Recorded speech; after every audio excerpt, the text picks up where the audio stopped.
Turkish Airlines presents Business Africa.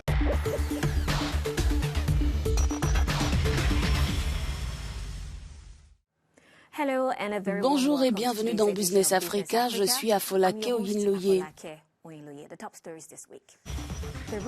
L'Assemblée générale des Nations unies s'est intéressée aux priorités africaines, entre autres le climat, la nécessité d'une coopération mondiale. De plus, les pays africains ont réclamé une réforme des institutions financières mondiales.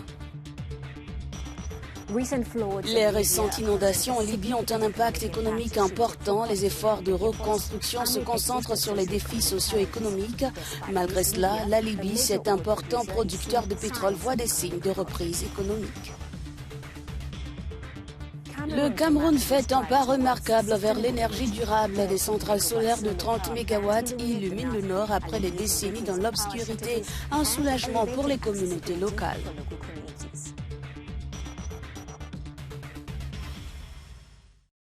À la dernière Assemblée générale de l'ONU, les pays africains ont joué un rôle central en appelant d'un commun accord à la réforme des institutions financières internationales.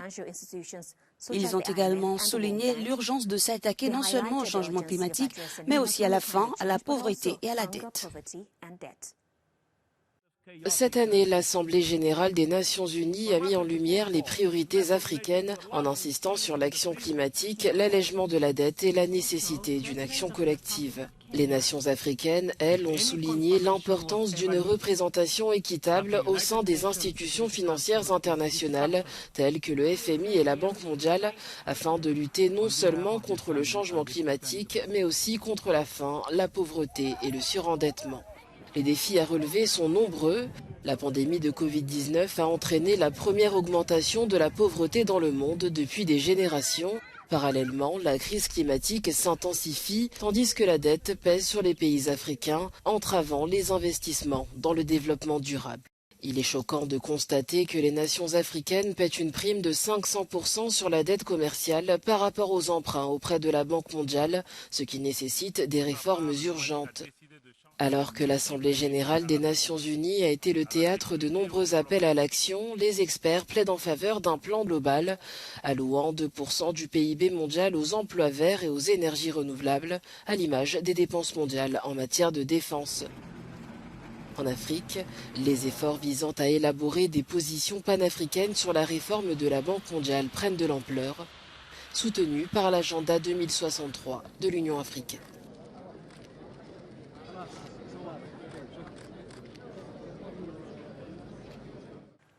David McNair est un expert en développement et directeur exécutif de One Campaign. Merci d'être avec nous. Vous étiez à New York pour l'Assemblée générale. Comment avez-vous perçu le degré de coopération internationale en termes de soutien aux objectifs de développement de l'Afrique ? Eh bien, en Afrique, nous assistons de plus en plus à un effort concerté pour développer des positions panafricaines sur des sujets comme la réforme de la Banque mondiale. Et bien sûr, nous avons l'agenda 2063 qui est convenu par tous les États membres de l'Union européenne et constitue un plan d'action. Je pense que le problème est que les gouvernements qui ont le véritable pouvoir de débloquer des financements pour atteindre ces objectifs sont toujours les gouvernements qui étaient, vous savez, des puissances majeures dans le passé. Les gouvernements du G7, les États-Unis, la France, l'Allemagne, le Royaume-Uni. Et malheureusement, ils n'ont pas les incitations politiques ni nécessairement la prévoyance nécessaire pour apporter des changements. C'est pourquoi nous avons besoin d'un mouvement de personnes partout dans le monde appelant au changement pour débloquer la transformation nécessaire à notre système énergétique et dans nos infrastructures, et ce afin de créer des emplois pour les millions et millions de jeunes Africains. Quel regard portez-vous sur les partenariats ou collaborations annoncés à l'Assemblée générale? Pourraient-ils impacter le développement et les progrès en Afrique? Il y a un certain nombre d'engagements importants de la part d'organisations philanthropiques et d'entreprises, ainsi que des annonces de la part des gouvernements. L'une d'elles est en particulier la nouvelle annonce de Google et une campagne visant à libérer la puissance des données et de l'intelligence artificielle pour aider à suivre les objectifs mondiaux et également à trouver des solutions pour aider les gens à comprendre ce qui se passe afin qu'ils puissent agir dans leur propre vie. Ce partenariat se concentrera sur le financement climatique en veillant à ce que les promesses soient tenues et en s'assurant que l'argent soit envoyé là où il est plus que nécessaire et là où il aura un plus important impact. Quelle analyse faites-vous des engagements pris par les acteurs internationaux à cette rencontre ? Encore une fois, il y a de nombreux appels au changement, mais peu d'annonces quant à l'ampleur de ce qui est réellement nécessaire. Ainsi, le Canada, par exemple, s'est engagé à utiliser ses droits de tirage spéciaux, qui constituent un actif de réserve du FMI, pour soutenir les pays vulnérables face aux défis budgétaires créés par la crise actuelle de la dette. Mais encore une fois, nous avons besoin de quelque chose de beaucoup plus important qui réponde au coût élevé des emprunts que craignent les pays africains, avec une prime de 500%. Et nous avons besoin de bien plus d'investissements dans les énergies propres, les emplois verts et les infrastructures.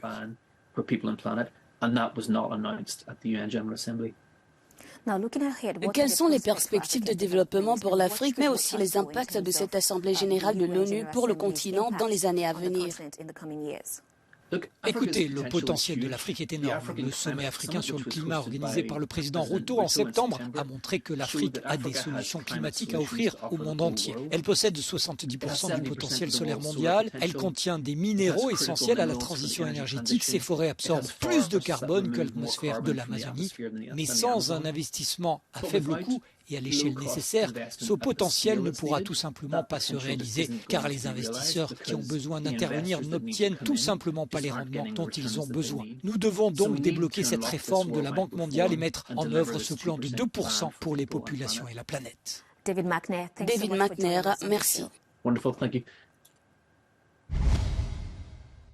En Libye, les récentes inondations ont non seulement fait des ravages, mais ont également mis en évidence des vulnérabilités économiques. Le chômage élevé, la dépendance au pétrole et la fragilité politique sont aggravées par la catastrophe. Pourtant, les signes de reprise du secteur pétrolier et l'intérêt international pour les investissements donnent de l'espoir.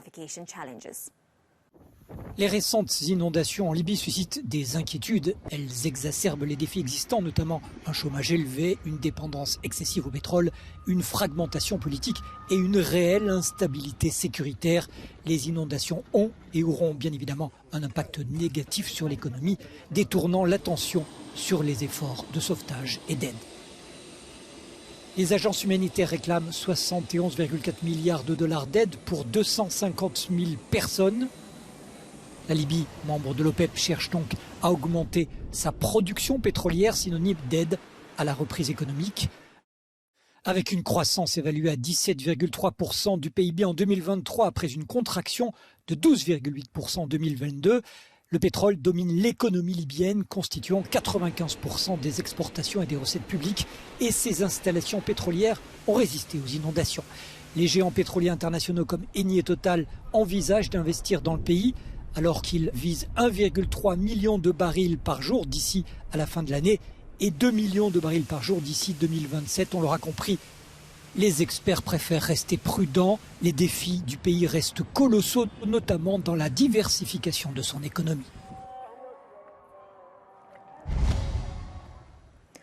Le Cameroun a lancé des installations solaires dans les villes de Guider et de Maroua d'une capacité combinée de 30 MW. Ces centrales représentent une réalisation majeure pour les régions du Nord qui manquent d'énergie. Elles régleront les problèmes d'électricité pour le grand bonheur de la population locale. La production d'énergie solaire à grande échelle, c'est désormais une réalité au Cameroun.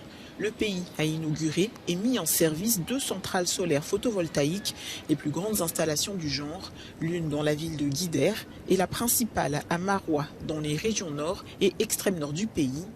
À deux, elles affichent une capacité combinée de 30 MW crête. Ces centrales solaires photovoltaïques, n'est-ce pas, elles peuvent paraître petites, mais au vu des besoins que les populations ont dans cette région du pays, c'est quelque chose d'assez important. Le Cameroun vient là de faire un bond parce que nous parlons de 2 centrales photovoltaïques de 30 MW, donc sensiblement 60 MW qui seront injectés dans le réseau interconnecté Nord, c'est-à-dire dans le Ring. Selon cet expert, le pays produira 6% de son énergie à partir de l'énergie solaire contre 1% par le passé. Les deux centrales viennent pallier un grave déficit énergétique dans les régions septentrionales du Cameroun, où les délestages sont monnaie courante depuis des années. C'est quand même 70% de la production de l'énergie du Cameroun qui devient renouvelable. Parce que nous avons déjà 64 à 66% de l'énergie produite au Cameroun qui est faite à base de l'hydroélectricité.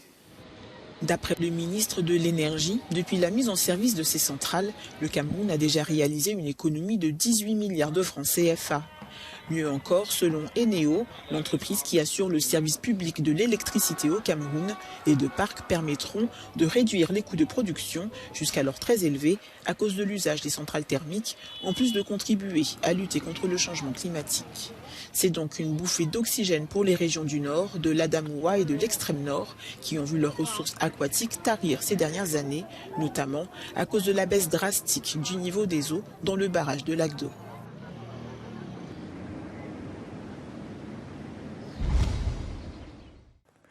Et c'est tout pour Business Africa cette semaine. Merci de nous avoir suivis. Pour en savoir plus sur le monde des affaires, restez sur Africa News et africanews.com.